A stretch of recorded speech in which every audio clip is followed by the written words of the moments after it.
Welcome back, listeners. Welcome to another episode of the Lead Well podcast. This is Brandon Holland, your host, BW Holland 32 on social media. And if this is your first time tuning in, this is going to be a good time. We've got a really special episode planned for you. There is a Certified Zoning Officials Conference coming up in August. And on this show today, we have the event planners, and as well as the other folks that are joining me for the keynote for that event. And so we're going to talk a little bit about zoning, a little bit about leadership, a little bit about the event. But first and foremost, we've got four other guests on this podcast. And I will pass the mic over to my good friend, Mr. John Formica, the ex-Disney guy. John, welcome to the show. Thank you, Brandon. It's always an honor to be on your show. It's one of my go-to podcasts, and I'm looking forward to helping any way I can to contribute because it's a great podcast. Absolutely. Thanks for being on. And to the listeners, hey, you guys hear me talk enough. We're going to take some time and talk a little bit about this event and a little bit about the importance of continued development. And I'm going to let John drive today. So, John, the ex-Disney guy, please take the conversation away and let's start with introducing our guests. All right. Well, my pleasure. So we have some extinguished guests on your podcast here. I feel I am in high company. So we have another fellow speaker, Bob Shackleford. So wave to the crowd, Bob, so everybody knows you are there. And Bob brings great experience from a leadership perspective, and I'm sure he'll share a little bit more about what he does and how he's going to contribute to this great conference. And then we have Nathan, and is it Janine? Is that how we pronounce that? Janie. Okay, I'm sorry. And they're part of the conference, so our goal is to help them make it a great conference. They've been working very, very hard and all the behind the scenes things to make it work. So our job is to add a little bit of extra content, learning, fun, excitement, engagement to make the conference even better. So I guess before we get started, and I'll give this question out to Nathan or Janie, any one of you can answer the question, but tell us a little bit about the organization. Tell us a little bit about what your organization is, and then more importantly, even maybe tell us a little bit about the excitement behind this conference. Sure, Nathan, take it away, Nate. Thanks for volunteering. Fantastic. So the North Carolina Association of Zoning Officials is, correct me if I'm wrong, Janie, 1981. It was established back with the University of North Carolina School of Government. We are approximately, I think our last numbers were just under 700 as far as members, certified zoning officials, where we are basically tied into just about everything land use, between code enforcement, between zoning regulations, subdivision regulations, things along that line. And we're a tight-knit group where a lot of friendships have been forged, not only from a professional side, but from a personal side rather, where a lot of us stay in touch. I've been a member since 2013, something along those lines, and have absolutely attributed my successes in this field to this association, just tied back to the networking and the friendships that I've made through it. Awesome. How about Janie? Tell us a little bit And I'll about get the Janie conference. to add more if she would like. Yeah, it's a yearly conference. Sure. So every year we actually have two conferences. We have the annual conference, which alternates between the Eastern and Western District. And so this year it fell into the Eastern. And then our midwinter is always in February. And for the next few years, it'll still be in Cary, which is in our Central District. So both of the conferences, for our certification, we have certification credit requirements.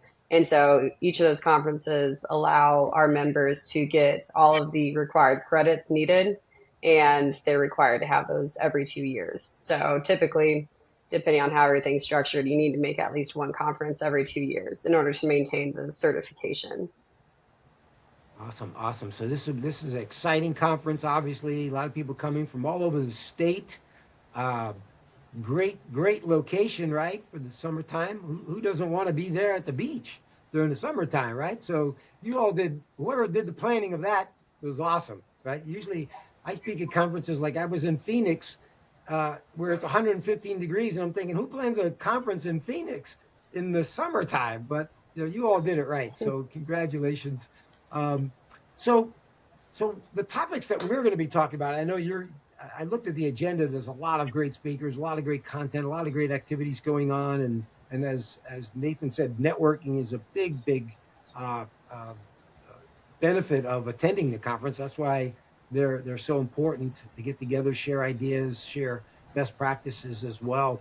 Um, so we're the three of us, as far as myself and Bob and Brandon, we're going to be kind of doing a sort of a relay tag team on a topic called leadership, service, rejuvenation, and well-being, and which we all have expertise, or at least been around in that arena for many years in all the things that we've done in our personal lives and now even in our professional lives today.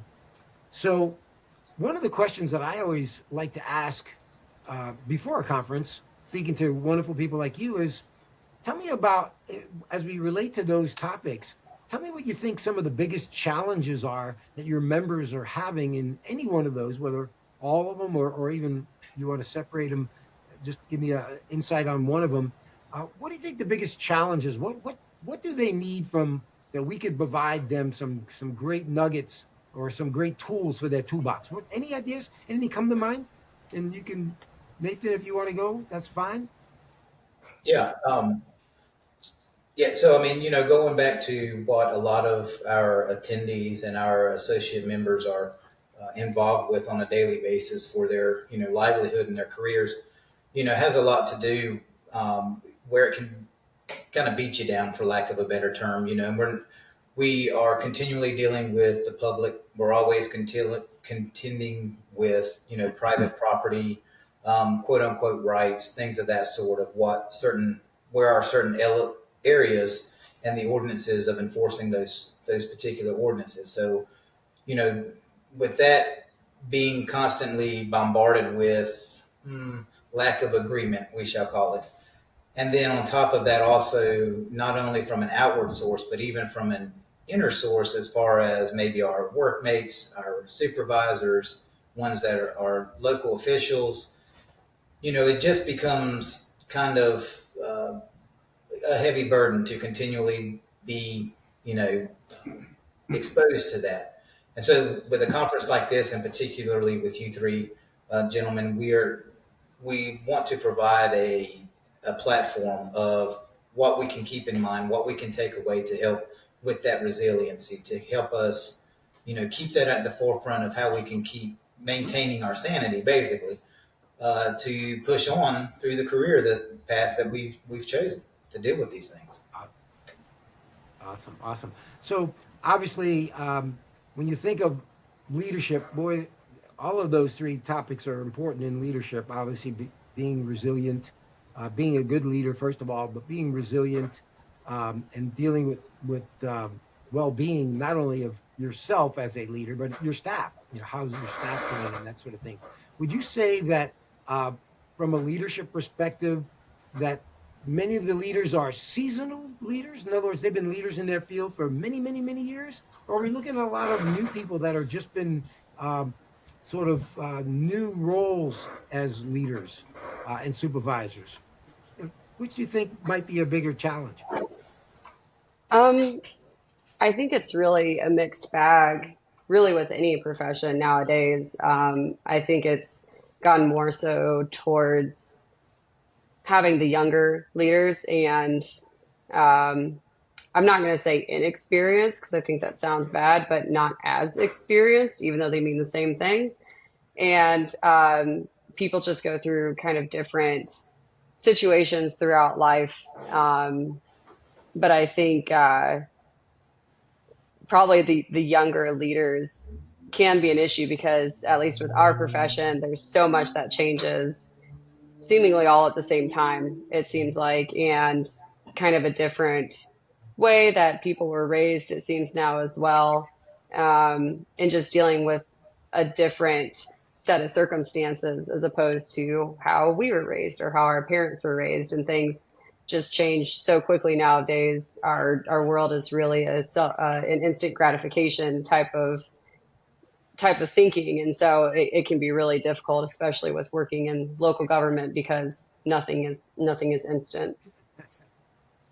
Now, if I can add something just to that, Please. John, is with this particular conference, is our updated numbers, I think we were just sent today, is 43 of the ones attending is their first time attending one of our conferences. So these are ones that, that they may be new to the field or obviously to the association. But as Janie was saying, is that, we do have a lot of seasoned ones in the association, but we also have a lot that really have not been exposed to a lot of these different things, whether it be, outward or even from a leadership based on who their leaders are and how they themselves can lead depending on the people they're dealing with. Absolutely. And so one of the things I know, Bob, I'm going to ask you to touch upon this a little bit. Bob does a great job talking about leadership styles and how to use your leadership to be the best way of dealing with people. Certain styles work with better people. I'm sure Bob will explain a little bit more. But Bob, tell us a little bit about how maybe you can bring value in your program and in your presentation, how that's going to all connect.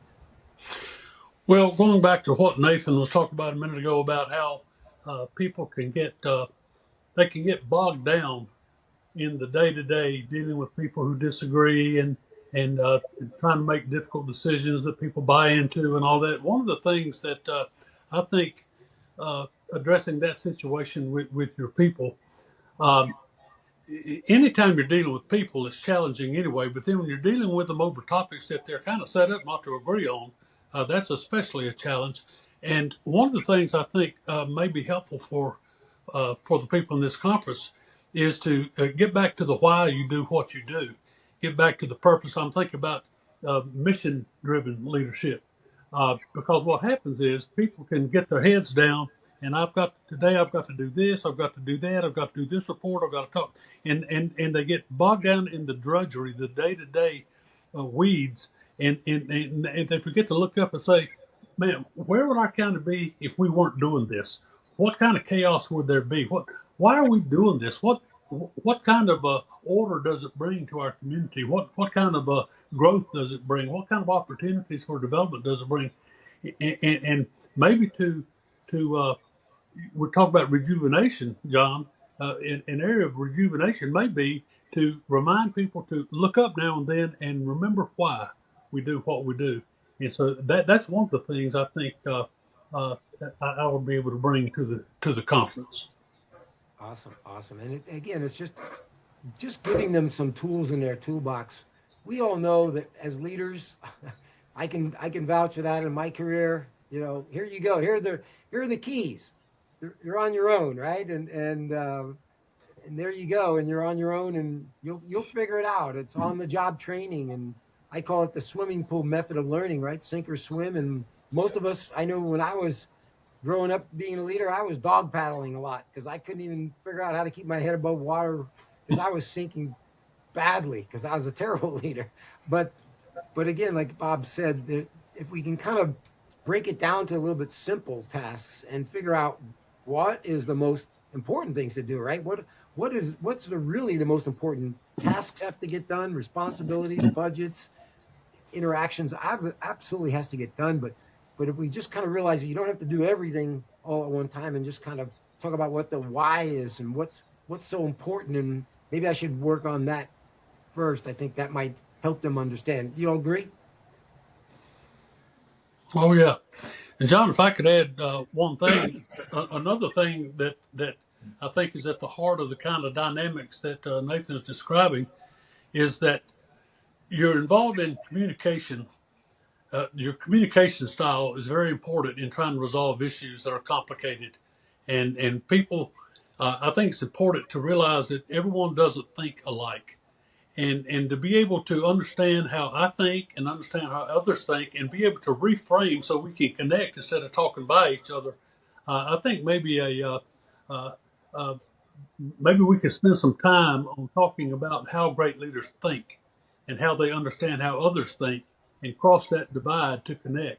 And so if we can talk about why we do what we're doing and how to connect with others who think differently than we do, uh, that's kind of what I see bringing to the conference, Nathan Yeah. and Jane. I hope that will be helpful. Yeah, Yeah, Bob, I can agree with that because coming from the Midwest to the South, culturally it's really different. And so, as far as communication, I had to figure out and kind of explain and give people a disclaimer saying, hey, I'm not being rude. I am direct. I'm not from here. And then other people, they would know you're not from here, and there's just a different way of talking. And so I've picked up on what people say, and of course in the South it's, oh, bless your heart, so I know what that means. And then it's just being more open communication from the start, so that way you can have a more profitable conversation moving forward. So I've picked up on that. I was going to add with Bob too that looking at it from a leadership is one way, but when you're going to have ones in the attendance as well, it's like, well, I'm not a leader. I'm not a supervisor. I'm not a, I'm not over anybody or anything. But we try to in our last few conferences we've had is just try to instill them is that it doesn't really matter what your title is or whether you have employees under you. Is that there's still a leadership capability or avenues where you can display that leadership. That's right. Well said, Nathan. It's kind of interesting. As you know, I'm the ex-Disney guy, so Walt Disney is a huge mentor of mine, even though he died when I was 10 years old. But I've followed him a long time. But, he says one of the things leaders need to have is he called it personal appeal. And personal appeal is being able to communicate, being able to get your message out, being approachable, understanding, as Stephen Covey said, understand before being understood, and all of those things are so important. Like you said, Nathan, whether you're a leader or you're part of a team, if we communicating is usually where the it falls through the crack, and that's where the challenges start, and people's feelings get upset, and as uh, Janie says, sometimes people come from different avenues and it's not intentional, but so communication is valuably important. So it sounds like communication, why that Bob will be touching upon will be a great asset to the program. And then resiliency of any leader or any person in dealing with all the challenges that even Bob was talking about and some of the ones that Nathan and Janice was saying. So, Brandon's going to talk about that. Brandon, tell us a little bit about how you can help a little bit with resilience. Yeah, so when I was initially asked to be a part of this conference, the one thing that I thought about was, how am I going to be able to communicate this to this group when I haven't had to be resilient myself? And so, or at least I thought. But when you look back over the things that you've been through or things that you're going through, we all have a story of resiliency. And so, I think where I can have an impact is, especially here recently, talking about some of the times where I've had to be resilient and sharing some of those encouraging stories of resiliency as well. That'll definitely move the crowd. Yeah, absolutely. And again, it's how you deal with it, right? How do you manage it? How do you uh, cope with it? How do you be more positive influenced rather than focusing on the negative aspect of things that will just beat you up till you're in the ground so far you can't get out. So looking forward to that, that's for sure, Brandon. And then one of the things that I'm going to talk about, and I know Brandon will even talk about a little bit more, is I'm going to talk about from the well-being perspective, and it's kind of twofold. It's kind of um, at Disney, I always told people when I worked there for many years, we worked hard, but we played hard. It's an organization that's obviously centers around the happiest place on earth and being happy, but it was the most difficult job I ever had.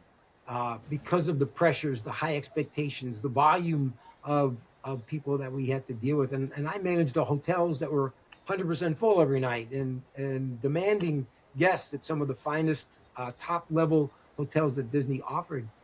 But we really boiled down to three things to create what I call a good employee experience that will be part of that well-being. And it's to hire right, train right, and treat right.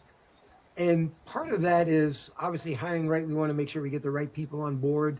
Training right is to get people off to a good start. We've all had our own careers where we didn't get the right training and it added frustrations, or people didn't do something because we assumed they did it, but they never learned how to do it. So I'm going to talk about how those things are important. And then treat right is really creating a good work environment where fun is part of that equation, but also how do we deal with people? How do we recognize and reward people? How do we, even adding to Bob's communicating piece, uh, to get, because we know turnover is big in any organization and we don't want that to happen. So how do we create that environment so our well-being is, we love working and we love doing what we do.